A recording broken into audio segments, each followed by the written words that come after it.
What's up, party people, and welcome to Stoniecast number 161, Season 5, Episode 23 of Thoughts and Hunches, Making Money in Bunches, and Sucker Punches. It's your boy Stony coming back at you for the 161st time, and I'd like to welcome all of my fellow shady characters, lowlifes, scumbags, heathens, hoodlums, scoundrels, altar boys with unhealthy relationships with their priests, hustlers, wise guys, people that give themselves nicknames and speak in the third person. Unacceptable. Only a fool would do that. Foul-mouthed, raging alcoholics, MLB players that have got into a fight with Bryce Harper. You know who you are. Cheats, disasters that take pride in a $4 profit on the WNBA. Also, again, completely unacceptable, and only a fool would do that. Gangsters, fienders with abusive language, degenerates, let's face it, anybody with a massive gambling problem. If you're new to the show, hey, that means you probably fit into one or more of those categories, so welcome, because you're one of us. One of us. One of us. One of us. Gooba Gaba, one of us. We accept him, one of us. Sorry, sometimes I get a little carried away there. Hey, make sure to hit the subscribe button right down there in the lower right-hand corner and ring that bell. That way you can get notified every time I put out a new video. To spread the word's also very easy. Just tell other scumbags and degenerates that you know to go to YouTube and enter Thoughts and Hunches into the search bar. That'll take you directly to my page and you can get dialed into everything I drop on you. Also, if you're new and you don't know what's what with this channel, it's college and pro football winners, MLB playoff winners, and college basketball winners. The books, they don't expect a guy like me to deliver this many winners. I'm an outlier and I'm a disruptor. I'm like the Beastie Boys. I disrupt. Step inside the party, disrupt the whole scene. That's precisely what I do. I go to the mattresses every single week and get the info for you in order to get you to the window with a ticket to cash. Now, before we get to the picks, as usual, I have some thoughts. Give me all you got. Listen, give me all you got. That's right. First off, battling a cold, so you got to kind of deal with it. I might have some coughing and some wheezing going on in there, but like a warrior and a soldier, I'm fighting through. Who was it? I'm a soldier. I'm a soldier. Who was that Miami, the tight end from Miami? Kellen Winslow Jr. I'm a soldier. Remember that? Yeah, of course. Anyway, that's what I'm doing now. I'm fighting through.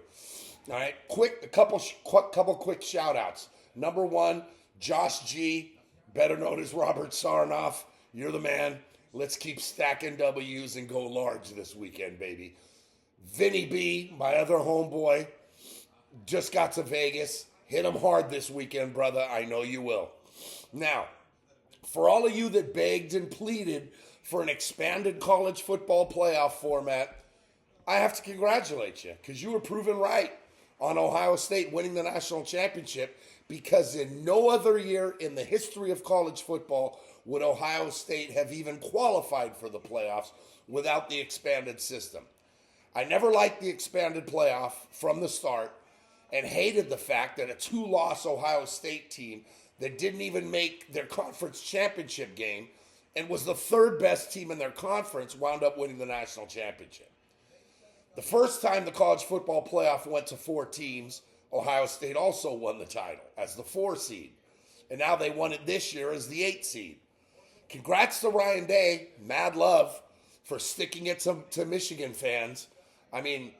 But congrats to Michigan fans who can now say, but you still didn't beat us. Every single year before this year, Ohio State fans judge their season on whether or not they beat Michigan, period. This season they lost to Oregon, right? And they lost as a 3-touchdown favorite to Michigan for the 4th straight year, by the way, which would have been a disappointment any other year. But after 4 straight double-digit wins in the CFP, they're now a 14-2 national championship. NCAA fans are going to have to learn that the regular season no longer matters, right? Especially if you get hot in the postseason. Did the best team win? That's debatable.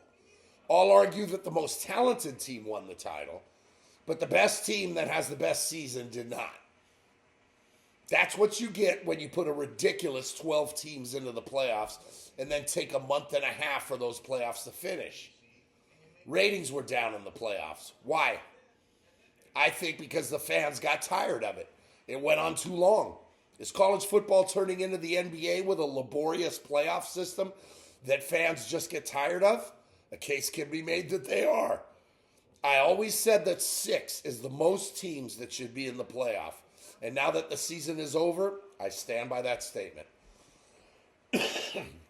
In the NFL playoffs last week, my thoughts are that Jaden Daniels, Josh Allen, and Saquon Barkley continue to impress, while the big losers of the weekend were the Detroit Lions, Lamar Jackson, Ryan Clark, and the officials that are tasked with officiating a Kansas City Chiefs game.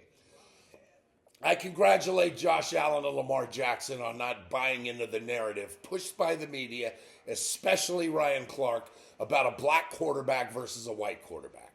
Jackson and Allen never played that race card, and you can tell the immense respect that they have for each other because Ryan Clark needs to learn that their background doesn't matter. What matters is their merit. The meritocracy of the NFL is the ultimate neutralizer where the best player / team wins despite of what color they are. Nobody cares, except Ryan Clark, about what color they are. Did you win? That's all that matters. Clark can continue to be intentionally racially divisive even though football fans just want to watch football and not listen to a blowhard do his best to divide the public by race. And quickly, there's breaking news. The Buffalo Bills were already called for a roughing the passer penalty against Patrick Mahomes for this Sunday's game. Yeah, I have a feeling more coming because Mahomes has become the new Tom Brady, where if you breathe on him, expect 15 going that way. And finally, I must address today's hiring of Pete Carroll by the Las Vegas Raiders. Oh my God. Oh, I wish that was all I was going to say. But the Raiders signed a 74-year-old coach to a 4-year deal? Quick, name the last Raider head coach the last 4 years. Quiet. Silence. Yeah, I couldn't either. What a disaster. An old-ass man gets hired by one of the 3 worst franchises in all of sports without a quarterback or a plan. Hey, Raider fan, congrats. Just makes me laugh. Now, as for the week that was, a split in Monday night's national championship game still had me finish north of 60% during bowl season, despite a 1-1 national championship finale. In the NFL divisional playoffs, things got weird as late safeties and backdoor covers and pushes clouded a lot of people's wagers, as the question of the weekend became, what did you get this team at? Lines moved, extra points were missed, 2-point conversions were dropped, and lines got, well, weird.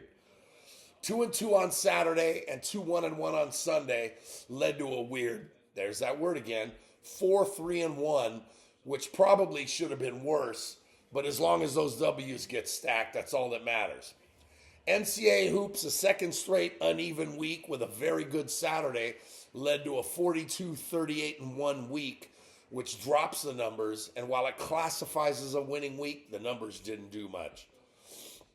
So let's take a look at all the updated numbers going in. Last week, 47 wins, 42 losses, 2 pushes. 52.8%. Not a great week, but not in the red either.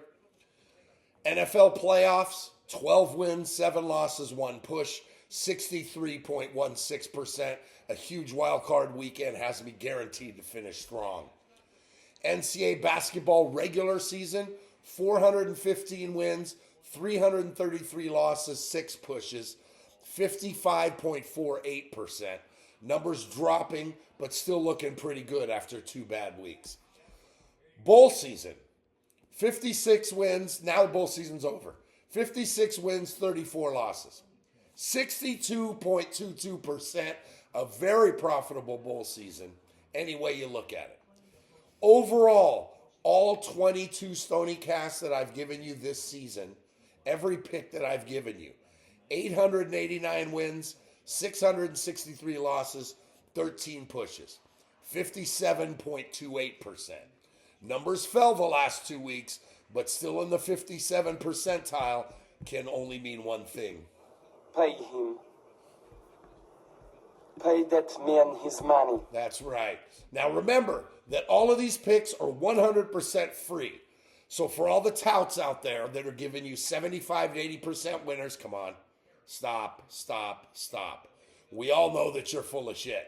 Plus, you're charging for these picks. Oh! That's right. You know, all with me, all you got to do is come to YouTube every week and I'll drop my plays on you for free. All right?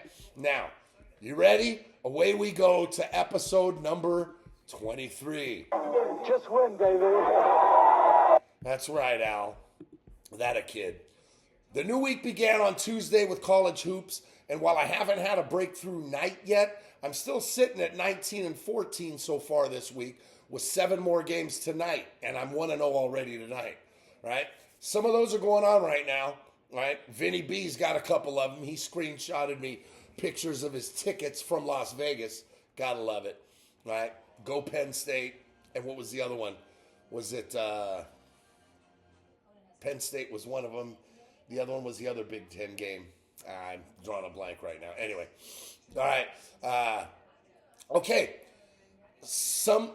Tomorrow is just another in the long line of beautiful Saturdays with no football to distract all the betting public, right? There are an absolute shit ton of games tomorrow, and I'm going to hit as many as I can right now. Since I can't do any deep diving into these games because I don't want this to turn into an hour-long Stoniecast, I have to preface this by saying that these are mostly opening numbers that can move a lot between now and game time tomorrow. But either way, here's tomorrow's play, all of them, all the plays, and we're going to hit them rapid fire style. Excuse me. All right, let's get it started. Noon Eastern on the CW network. I like SMU -1 and a hook on the road at North Carolina State. That was easy. 12:30 Eastern on Big Fox. I'm on Georgetown here, plus 1.5 at Providence with a sprinkle. Sprinkle me, man. Attaboy.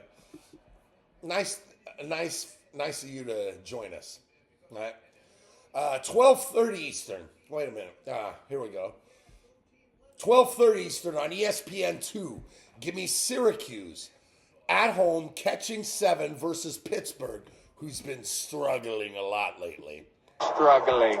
What was that, Joe? Struggling. Tell me one more time. I didn't catch that. Struggling. Thanks, Joe. 1 Eastern on SEC Network. I'm going to roll with 14th ranked Mississippi State -6.5 on the road at South Carolina. 1:30 Eastern on CBS. I like Rutgers at home in Piscataway, catching 5.5 over 8th ranked Michigan State. This is a stretch for a money line sprinkle, but I'll just take the points instead.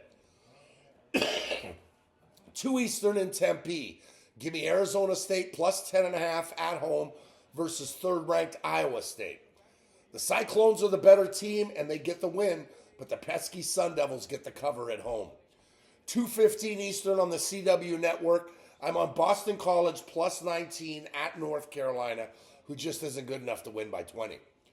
2:30 Eastern on ESPN, right up the road here in Music City, USA. A good one. I'm going to dance with Vanderbilt, catching 3.5 at home versus number 9 Kentucky with a sprinkle. Sprinkle me, man. Sprinkle me. Attaboy, Earl. Keep them coming, brother. 2:30 Eastern on ESPN2 at Austin. I like number 13 Texas A&M, laying 1.5 at Texas. 3 Eastern on Big Fox at America's Playground of Sin City, USA. Give me New Mexico -2.5 on the road at Nevada, Las Vegas. 3:30 Eastern on SEC Network in Gainesville. I'm all over 5th ranked Florida, -9.5 versus Georgia.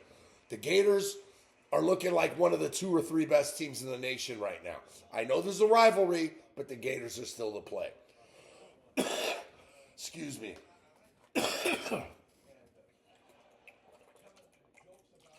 That's a lot better. 4 Eastern on the Big Ten Network in Stoneyappolis. I'll roll with Minnesota at home plus 5.5 versus 15th ranked Oregon. 4:30 Eastern on ESPN2 in Salt Lake Stony. Give me Utah catching 2.5 at home over Baylor with a sprinkle. Sprinkle me, man. Attaboy. 4:30 Eastern on ESPN. I like Wake Forest catching 10 at home versus second-ranked Duke in another ESPN showcase of Duke, which is just endless. 6 p.m. Eastern on CBS Sports Network.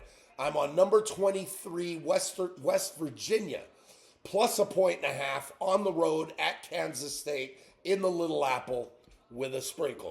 Sprinkle me, man. There we go. Keep them coming, 40. 6 Eastern on SEC Network. This is a good one. And I've got number 16 Ole Miss plus 1.5 on the road at 22nd ranked Missouri with a sprinkle. Big timer. Yeah, let it roll. Let that chorus roll. Tell me. Sprinkle me, man. Attaboy. Another great matchup goes at 6:30 Eastern on ESPN. And I like number 12 Kansas -1 at home at Fog Allen Fieldhouse over 7th ranked Houston. 7 Eastern on ACC Network. Give me Stanford -4.5 at home versus Florida State. 8 Eastern on Big Fox. I got to roll with Xavier -1.5 at home in the Cintas Center over number 19 Connecticut in what should be a good one. 8 Eastern on CBS Sports Network. I'm on St. Mary's -5 on the road in the Palouse at Washington State. The game of the day goes tomorrow night, 8:30 Eastern on ESPN at Neville Arena. And I like number 6 Tennessee, catching 7 on the road at top-ranked Auburn in a battle of 2 of the best coaches in the business. 8:30 Eastern on ESPN2 in Fayetteville. Give me Oklahoma plus 3 and a chunk on the road at Arkansas. 8:30 Eastern on SEC Network in Tuscaloosa. Give me Alabama and LSU over 165.5 because Alabama's going to score 95 by themselves. 10 p.m. Eastern on CBS Sports Network in the biggest little city in the world. I'm on Nevada -2 and a hook over San Diego State. And finally, in the Return of the Degenerate special, after an absolutely crazy day, let's hit it at 10:30 Eastern on ESPN2 in Provo, where I'm going to dance with Cincinnati, catching 5 on the road at Brigham Young to close out an absolutely wild Saturday. That's 25 plays for even the most degenerate of degenerates to fire away on early and often. Just another glorious Saturday in January, right? But for those of you interested, NFL Championship Sunday gets started on the NFC side at 3 Eastern on Fox at the Link in Stonydelphia as the Eagles are 6-point home chalk over Washington and the total's 47.5. The Commando Skins have now won 7 straight games dating back to the beginning of December, which included wins on the road in the playoffs at Tampa and Detroit. The Eagles have won 13 of their last 14, with their only loss being to Washington 3 days before Christmas at home. The Eagles beat Washington in mid-November on the road, so each team has beaten the other on the road. The biggest question going into this ball game is the health of Jalen Hurts' knee, period. He was banged up in last week's win over the Ram Chops, but was 15 of 20 for 128 yards and rushed for 70 more and a touchdown. Those numbers may not seem like much, but that's because Saquon Barkley went for 205 yards and 2 long touchdowns on the ground, while the Eagles' defense bent but didn't break under the furious comeback attempt by the Ram Chops to try and secure the win. Washington, on the heels of a win in Tampa, went into Detroit and hung 31 first-half points on the Lions en route to knocking out the top seed in front of their delusional fans that thought that this was their year. Please, the Lions, never. Not in my lifetime. Jaden Daniels' numbers weren't spectacular, but his composure and the fact that Washington won the turnover battle 5-0 has the Skins in the NFC title game against the team that they already beat in this same building a month ago. Daniels has been incredibly consistent and impressive during their run. But he's going to have to do it one more time against a much better defense than Detroit's. Washington's O-line has done a very good job keeping Daniels safe and upright, and they'll have their hands full this weekend. Philly's passing game went south after Hurts' injury in the third quarter last week, but as Hurts continues to improve, Washington's defense is now tasked to focus on Saquon Barkley more than they usually would. This Eagles O-line is on another level, and they're even better this year after losing a Hall of Famer last year to retirement in Jason Kelce. The bottom line, Philly wins and advances to the Super Bowl. But are 6 points too many? Some are going out on a limb and taking the Skins on the money line to pull off the upset. I won't go that far, but I will take them catching 6 in Stoniecast. Washington plus 6 and under 47.5. Philly wins 24-20. The AFC Championship game takes center stage, 6:30 Eastern on CBS at racially insensitive Arrowhead Stadium in Kansas City, where the Chiefs are 2-point home favorites versus Buffalo, and the total's 47.5. They just threw another flag. The refs just threw another flag on Buffalo. Game hasn't even started yet, and that's 2 flags. The top-seeded Chiefs took out Houston last week behind some generous officiating after securing the AFC's top seed and a first-round bye.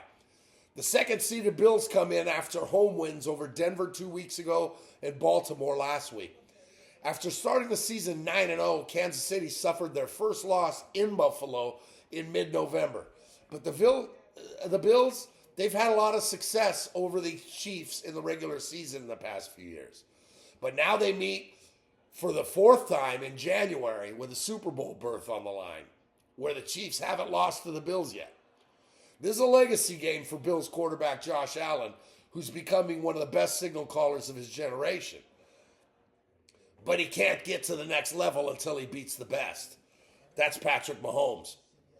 He's the new Tom Brady, who wins when he should lose and he gets every call. The Bills' run this year, it's been impressive in that Allen doesn't have the weapons surrounding him that all other teams still alive have. But they just keep racking up the W's. In last week's win over Baltimore, Allen only threw for 127 yards, but he scored 2 touchdowns on the ground as the Bills controlled the clock in a ground and pound win.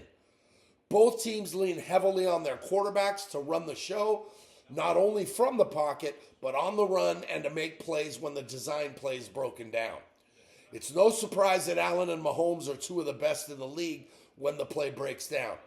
Both defenses have been excellent this season, and while I see 2 really good games this weekend, there's a reason why this one's in prime time. The winner of this one will be the likely favorite in the Super Bowl.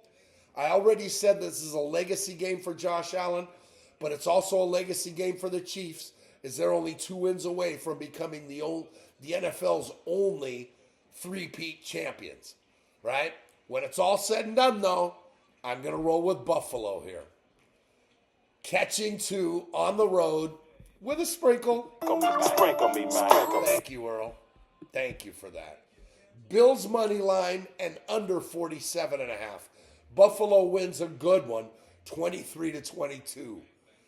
That's both sides of the 2 conference championship games. Right? You can't beat that. Add that to the 25 college basketball games I just gave you. All right? 29 plays. Make sure to check back into the comments section for Daily Hoops picks and check back next Friday as Stoniecast 162 will be coming at you. So until then, just remember, if you want to win big, you got to bet big. You can't go broke taking a profit. Scared money don't make money. For me, the action is the juice. The difference between winning and making money is that anyone can win betting chalk, but you can't make money unless you take the dogs. Do you want to win or do you want to make money? There's a big difference. You decide. There's money on the streets that can't be ignored. And finally, good luck to you. And yeah, I still miss you, Gooch, my brother. Pay him. Pay that man his money.